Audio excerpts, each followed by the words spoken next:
ഏറ്റവും വലിയ പ്രത്യേകത എന്താണെന്ന് വെച്ച് കഴിഞ്ഞാൽ വർത്തിക്കാൻ പള്ളിയിലകത്തൊരു കൃഷ്ണൻ്റെ പ്രതിമയുണ്ട്. ചിന്തിക്കാൻ പറ്റുമോ? നമ്മുടെ നാട്ടിൽ മാത്രം അലമ്പുകളുള്ള കേട്ടോ. ഇവിടെ ഒരു അലമ്പ്, ഇവിടെ അവരെല്ലാവരും ആരാധിച്ചിട്ടല്ലേ, എല്ലാവരും അങ്ങനെ ഒരു പ്രശ്നമില്ല കേട്ടോ. ഫുൾ പവറാണ്. വർത്തിക്കാൻ പള്ളിയിലകത്ത് ഒരു കൃഷ്ണൻ്റെ പ്രതിമ. ഇപ്പോഴേക്കല്ല നമുക്ക് വാ. ഈ കൃഷ്ണൻ്റെ പ്രതിമ എന്തൊരു അവസ്ഥ?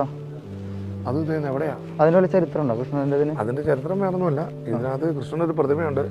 ഒരു 3-4 കൊല്ലം മുമ്പ് വരെ അത് ഗൂഗിളിൽ സെർച്ച് ചെയ്താലും കിട്ടുമായിരുന്നു. പക്ഷെ ഇപ്പൊ കിട്ടുന്നില്ല. എന്നാന്ന് എനിക്കറിയത്തില്ല. അതെ, അവിടെ കുർബാന നടക്കുന്നുണ്ട് പല സ്ഥലത്തും പല സമയത്ത്.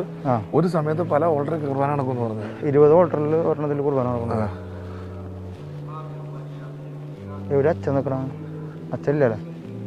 ഇത് പ്രാർത്ഥനയായിരിക്കും. അച്ഛനെ കണ്ടില്ല. പ്രാർത്ഥന കുർബാന അല്ല കേട്ടോ, പ്രാർത്ഥന ഇല്ല. അച്ഛനുണ്ടോ അവിടെ? ആണ്ട നിൽക്കുന്നത് എവിടെ? ഇരിക്കുന്നു, അവിടെ ഇരിക്കുന്നു കേട്ടോ. 20 ആൾക്കാരാട്ടോ. ഇത് മറ്റേ കുമ്പസാര കൂടുള്ളത്. കുമ്പസാര കൂടുള്ളത് പഴയ കുമ്പസാര കൂടുകൾ.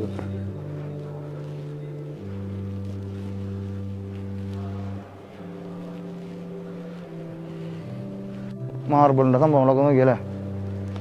മാർബിളൊക്കെ നല്ല മിനുസത്തിൽ കേട്ടോ, ഒരു രക്ഷയില്ല. അമ്മാരിത് മിനുസിന് മാർബിൾ കേട്ടോ. ഇതിൻ്റെ കളർ നോക്കിയത് ഒറ്റ കല്ല് ഒറ്റ കല്ല് മാർബിൾ നീ കാണട്ടോ. നോക്കിയാൽ ഒരു കട്ടിങ്ങിൽ ഷേവിങ്ങില്ല. ഒറ്റ കല്ല് ഒറ്റ തോന്നും. ഓ എന്തുട്ടല്ലേ നോക്കിയേ. ഒറ്റ കല്ല് ഒറ്റ തൂണുമ്പോൾ അങ്ങനെ ഉണ്ടാക്കി വെച്ചിരിക്കുക.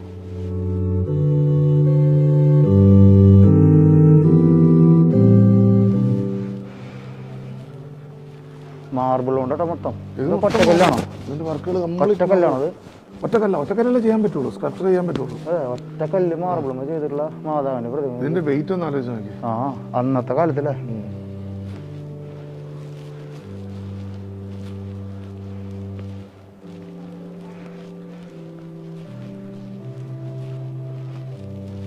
ഓരോ ചുമരുമ ഓരോ ടൈപ്പ് അല്ലേ?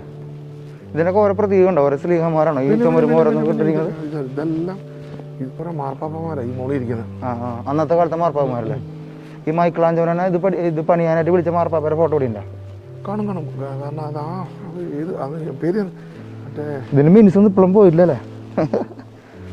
അതേ മിനിസിട്ടാ. ഇതിന് ഈ നീല കളർ മാർബിളാണത്. ഇത് പോളിഷ് ചെയ്യുന്നതാണ് അവര്. അതാണ് കൃഷ്ണൻ. എവിടെ കാണുന്നതാണ് കൃഷ്ണൻ. ദേട്ട കൃഷ്ണൻ. വർത്തിക്കാൻ പള്ളിയുടെ ഉള്ളിലത്തെ കൃഷ്ണൻ കാണിച്ചേ. ഈ കാണുന്നതാണ് കൃഷ്ണന്റെ പിക്ചറാണ് കാണുന്നത്. ഒരു ആനയുടെ പുറത്തിരിക്കുന്നത്. അതായത് ആനപ്പുറത്താണ് കൃഷ്ണൻ ഇരിക്കുന്നത്. പിന്നെ ഓലക്കുടയുണ്ട് കയ്യില്. വേഷ്ടിയാണ്. ഓലക്കുടയുടെ ഉള്ളിലല്ലേ? വേഷ്ടിയാണ് ധരിച്ചിരിക്കുന്നത്. അതായത് ശ്രീകൃഷ്ണന്റെ പടമാണ് നിങ്ങൾ കാണുന്നത് വത്തിക്കാനകത്തെ. അതായത് പള്ളിയിലകത്ത് ശ്രീകൃഷ്ണൻ അല്ലേ? അതായത് ആനപ്പുറത്താണ് വരുന്നത്. അതുപോലെ തന്നെ മറ്റേ കവചകുണ്ടലുണ്ട്. അതായത് കാതിൽ കുണ്ടലുണ്ട്. പിന്നെ നെറ്റിച്ചുട്ടിയുണ്ട്. നീല കളറാണ്. ഓലക്കുടയുണ്ട് കയ്യില്. വേഷ്ടിയാണ് ധരിച്ചിരിക്കുന്നത്. അതെല്ലാം കൊണ്ടും കൃഷ്ണൻ തന്നെയാണ്. ഇത് മൈക്കിളാഞ്ചലോന്റെ മറ്റേ കരകൃതാണോ? ആണെന്നാണ് പറയുന്നത്. മൈക്കിളാഞ്ചലോ വരച്ചൊന്നും ആയിരിക്കില്ല, ഏതായാലും പുള്ളിയാണ് അതിന്റെ ആള്. കാരണം ഇതൊരു 3-4 വർഷം മുമ്പ് വരെ മറ്റേ കൃഷ്ണ ഇൻ വത്തിക്കാൻ എന്ന് പറഞ്ഞ് ഗൂഗിളിൽ സെർച്ച് ചെയ്താൽ കിട്ടുമായിരുന്നു. പക്ഷെ ഇപ്പൊ അതെന്താണോ കാണുന്നില്ല. എന്തായാലും ഞാൻ മിക്കവാറും എൻ്റെ എല്ലാ ക്ലയൻസിനെ കൊണ്ട് കാണിക്കുന്ന സ്ഥലമായത്. കാരണം ഹിന്ദുക്കൾക്ക് ഇത് കാണുമ്പോൾ ഭയങ്കര സന്തോഷമാണ്. അല്ല അത് ശരിയാ. നമുക്കൊരു അഭിമാനമല്ല. വത്തിക്കാനകത്തൊരു ഹിന്ദു ദൈവത്തിന്റെ പടം എന്ന് പറയുമ്പോൾ വരുന്ന ഹിന്ദുക്കൾക്ക് അവർക്ക് വിശ്വസിക്കാൻ പോലും പറ്റിയല്ല. പിന്നെ വരുന്ന ആൾക്കൊരു വീഡിയോ എടുക്കാൻ വരുന്ന നമ്മുടെ പോലെ ആൾക്കൊരു കണ്ടന്റും ഹെവി കണ്ടന്റും ചിന്തിക്കാൻ പറ്റാത്ത കണ്ടന്റും